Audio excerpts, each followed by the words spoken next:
Brian Holland, born February 15, 1941, was the younger of the two Holland brothers of Holland Dozier Holland, but he was the first to break through at Motown as a songwriter.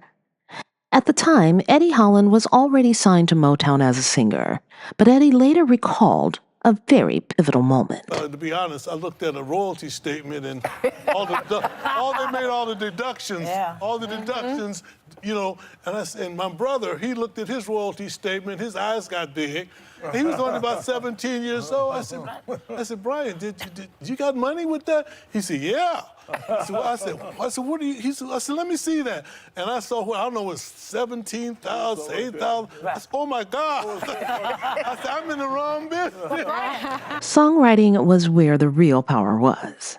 That moment didn't just change Eddie's career. It helped spark the creation of Holland Dozier Holland, a trio that would go on to define the emotional sound of Motown's golden era. And the rest is soul music history.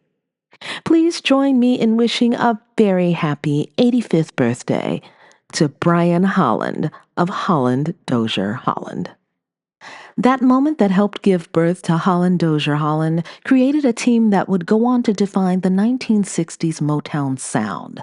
Together, they wrote and produced timeless records like Heat Wave, Where Did Our Love Go, Baby Love, Reach Out, I'll Be There, You Can't Hurry Love, and You Keep Me Hanging On. Songs that weren't just catchy, they felt like real life.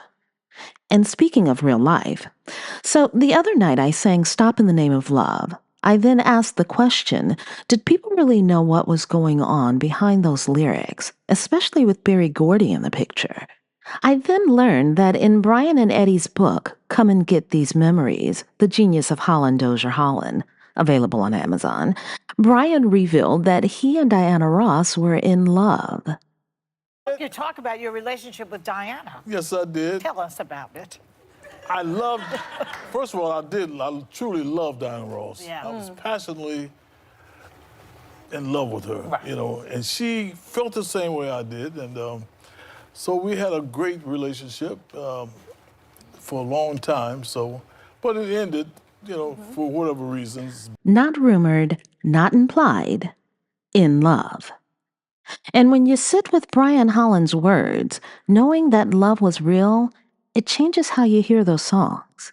That pleading, that urgency, that heartbreak. It wasn't just performance, it was personal. Brian Holland once wrote, reach out, I'll be there with a love that will shelter you. I'll be there with a love that will see you through. Those aren't just lyrics. That's a man writing from experience, from love, from longing. So today, we celebrate Brian Holland, a Detroit son, a Motown architect, and a reminder that some of the greatest songs ever written weren't imagined. They were lived. If you enjoyed this tribute to Brian Holland of Holland Dozier Holland, drop your favorite HDH song in the comments. I know it's hard to pick just one, but if I have to pick one, mine is Reach Out, I'll Be There. And please don't forget to like, comment, subscribe, and share for more stories beyond the legends that have shaped our lives. Until next time, keep the music alive by checking out this next video.